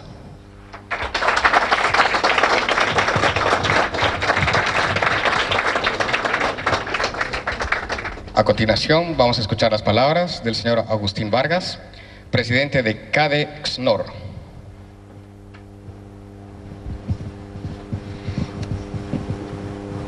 Muy buenas tardes a todos. Primeramente quiero agradecer al señor presidente y a su comitiva por hacer posible que los exportadores del norte de Bolivia, la CADE-XNOR, esté presente acá. Pero también decirles a todos los que están presentes de que detrás de la almendra no solamente podemos ver nosotros el tema de lo que es los precios, la demanda. Detrás de la almendra existen un sinnúmero de gentes, de personas, de comunidades campesinas, indígenas, la gente que vive, que está soportando y que está cuidando ese pulmón del mundo, que es la Amazonía boliviana. La Amazonía boliviana que todos debemos cuidar y que tenemos una obligación como responsables en esta época de seguir cuidándola para las futuras generaciones. Muy agradecido por estar presente acá. Esta mañana le decíamos a la licenciada Patricia Vallivian, y hay que mencionar de que esto es un hecho histórico y trascendente, que por primera vez estamos sentados nosotros en una mesa o en una reunión con los que son exportadores, compradores, brokers, empacadores, consumidores y producto final. Porque así debe ser. Entre todos tenemos que buscar un mundo diferente, tenemos que buscar de que este producto que nos lo dio Dios y que es bendecido para toda la Amazonía boliviana se siga cuidando. Muchas gracias, señor presidente, muchas gracias a todos los que han venido de diferentes lugares para poder estar presentes en este acto, y creemos nosotros de que con toda la delegación que hemos hecho un trabajo y un esfuerzo enorme, porque este viaje salió de la noche a la mañana, pero acá están presentes los exportadores, los que son parte de una cadena productiva, no digamos de un solo país, es una cadena productiva del mundo que venimos a mostrar lo que hay detrás de la castaña. Y detrás de la castaña existen muchas cosas que juntamente con los empresarios de acá tenemos que darle valor, tenemos que buscar la forma de cómo hacer conocer este producto más allá y que es un producto totalmente natural y orgánico. Muchas gracias.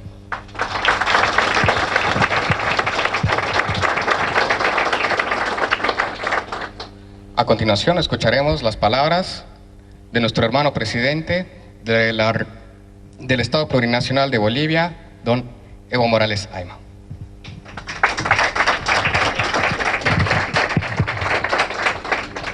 Primera observación que don joven Evo Morales Ayma. Hermana ministra, hermanos ministros, a toda la delegación que nos acompaña, a Patricia, a importadores o exportadores de almendras, a los consumidores, a las hermanas y hermanos de Bolivia, autoridades locales de Hamburgo, de Alemania. Una alegría escuchar las distintas intervenciones, hermana Patricia, y el cónsul honorario, el importador, exportador que está correctamente alimentado. Se ve que le va muy bien. Es mejor ser exportador que presidente, mira. Nos saludamos, felicitamos por ese trabajo conjunto para que nuestro producto esté en Alemania, en Europa y casi en todo el mundo. Es una enorme alegría, una enorme satisfacción que una empresa boliviana como Almendras Eva tenga su pequeño espacio para vender, para difundir, para hacer conocer este alimento que es muy conocido en Europa en especial, como también en otros países desarrollados, aunque en Bolivia no tenemos una cultura de consumir almendra. Acá más conocido como alimento del estudiante, del inteligente, así entiendo. Nos felicitamos a autoridades locales, nacionales de Alemania de darnos esta oportunidad de llegar con nuestros productos, de esta manera complementarnos entre Europa y América, entre Bolivia y Alemania, para juntos pues como mejorar la situación social. Muy bien, el exportador nos decía que detrás de esta exportación están miles de familias que mejoran su economía en Bolivia, especialmente en la zona amazónica. Estamos convencidos, pero también permite complementarnos con los consumidores que tienen mucha admiración a este producto. No solamente este producto, tenemos tantos productos, la quinoa, la chía, que está siendo conocido en todo el mundo, pero sobre todo decir a los hermanas y hermanos de Bolivia que habitan acá, los exportadores de Bolivia hacia Alemania, felicidades, mucha suerte, un trabajo honesto y digno, siempre levanta en alto a Bolivia, un trabajo compartido, ¿no? Empresarios, importadores, exportadores con una responsabilidad social, solo habrá bajo una conciencia social, pero también con capacidad profesional e intelectual que permita llegar a esta clase de obras para bien de todas y todos. Quiero felicitar al Ministerio de Producción, a la compañera Patricia, por dedicarse activamente a nuestras pequeñas empresas públicas, que creamos varias, de leche, de palmito, de almendra, de miel. Estamos con stevia, estamos empezando, hermanas y hermanos bolivianos que viven acá, con industria de pescado. Miel, estamos en 3 departamentos, uno se ha inaugurado en Cochabamba, tenemos listo para inaugurar en Chuquisaca y Monteagudo, en Yuna La Paz en construcción otra industria de miel pura, ¿no? Invitamos a consumir miel pura. Esta mañana he pedido miel para tomar me ha dado como queso blanco. Bueno, no creo que haya, bueno, no creo que sea miel pura. Y allá estamos dando apoyo, incentivos para que haya productos orgánicos. Los asiáticos, los europeos quieren producto orgánico. Es nuestra obligación fomentar, producir productos orgánicos, como la almendra, por ejemplo, originaria. Quiero que sepan los europeos, alemanes, esto no es de la producción, de las plantaciones, sino se recoge de monte virgen, de selva virgen, ¿no? Cuesta, saben nuestros exportadores, el esfuerzo que hacen los llamados castañeros, ¿no? Obreros, zafreros, ¿no? Los recolectores, pero también tienen sus beneficios correspondientes. Por eso, saludar este gran esfuerzo conjunto entre productores, entre zafreros, entre quienes dan el valor agregado, los exportadores y los consumidores. Un trabajo conjunto. Felicidades y mucha suerte, de verdad una alegría, honor, orgullo que tengamos una pequeña oficina en Hamburgo para importar nuestros productos y seguir defendiendo, fomentando y haciendo conocer nuestros productos. Muchas gracias y mucha suerte.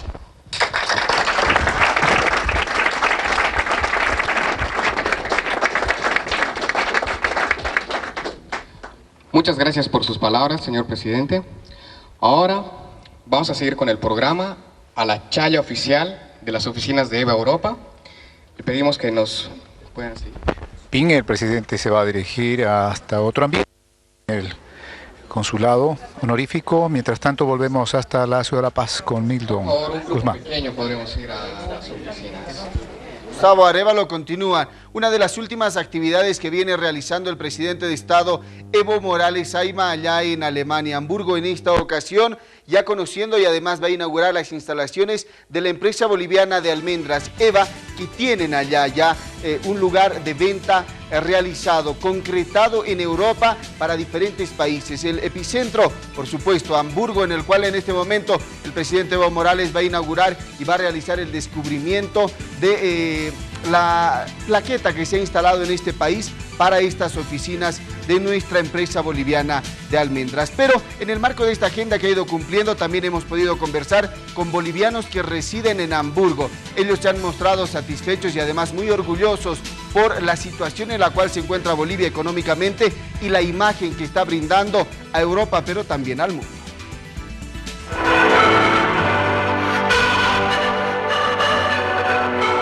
Isabel Blanco de Cortés, mi nombre, y soy de La Paz.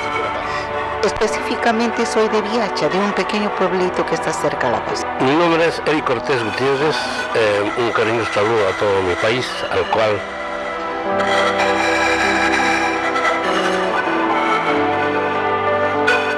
porque hablar del país siempre emociona, porque las emociones son tan vivas en nosotros, tan vivientes, que durante tantos siglos y tantos años han estado bajo una represión intelectual, pseudo-intelectual, pseudo-democrática, y por eso es que las emociones están vivas y cuando despiertan, despiertan así como despertó en mí, como despierta en mi familia. Gracias a don Evo Morales, nuestro país está conocido en todo el mundo, especialmente nuestra gente indígena, que nosotros y mucha gente de antiguos gobiernos la tenían ignorados. Pero ahora, gracias a Dios y gracias a este señor Evo Morales, nuestro país y nuestra gente está muy bien vista en todas partes del mundo. Y nosotros rogamos a Dios que siga adelante y tenemos un orgullo muy grande de decir que nuestro presidente es indio, es nuestro, es de nuestra clase. Él sabe todo lo que nosotros, todos los bolivianos necesitamos, porque él ha venido desde abajo. Él conoce nuestras necesidades del país y él está haciendo cosas muy, muy positivas hasta el momento. Y quiero desearle mucha suerte y que siga adelante. Porque hemos seguido bastante todo el trayecto de la política que por el momento está ocurriendo en Bolivia y sobre todo el trabajo de Evo Morales. Yo mando muchos saludos a toda la familia, ¿ya? Y en especial a Bolivia, que la llevo siempre en el corazón. Y bolivianos, adelante, apoyar por favor a Evo, que está haciendo muchas cosas por el país. Ahí estaba la emoción de nuestros compatriotas en Hamburgo, Alemania, casi hasta el punto de las lágrimas, y porque la gente que está afuera realmente siente ese extrañar nuestro país, extrañar a los familiares, extrañar nuestra gastronomía, extrañar nuestra cultura, y por supuesto cuando tienen la posibilidad de tener un contacto en vivo y directo como se ha realizado durante esta jornada, bueno, surgen este tipo de imágenes y este tipo de sentimientos. Pero vamos a continuar abordando la agenda que ha cumplido el presidente de Estado, Evo Morales Ayma, allá en Alemania, porque tanto el gobierno boliviano como el gobierno alemán han garantizado un desembolso de 43 millones de euros tras suscribir convenios para emprendimientos productivos y también agropecuarios. Del monto total, 20 millones de euros fueron adquiridos como crédito y 23 millones como donación del gobierno alemán. Los recursos serán destinados a programas de riego, microrriego y el desarrollo de agricultura, resistencia a los efectos climáticos a través de las tecnologías, invernaderos y mallas antigranizo, entre otros. Podemos apoyar ese tema de la minería, donde se ofrece una cooperación, pero también el tema de las condiciones en la minería. Abordamos ampliamente el tema de la energía. Va a haber una cooperación más estrecha con las empresas que trabajan en el sector de las plantas de energía eólicas. Es decir, es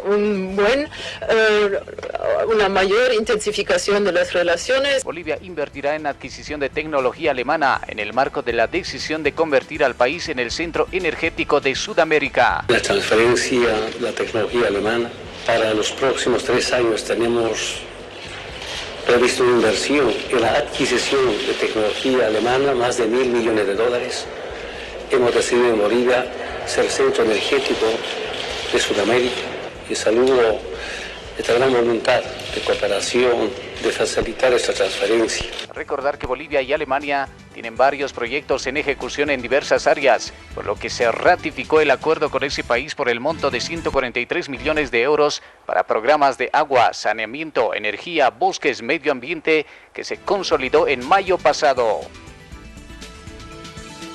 14:00, 19 horas allá en Hamburgo, Alemania, y continuamos haciendo referencia a esta jornada de actividades del presidente Evo Morales, porque también se ha reunido con el alcalde de Hamburgo. Se ha hecho énfasis en la integración boliviano-alemana.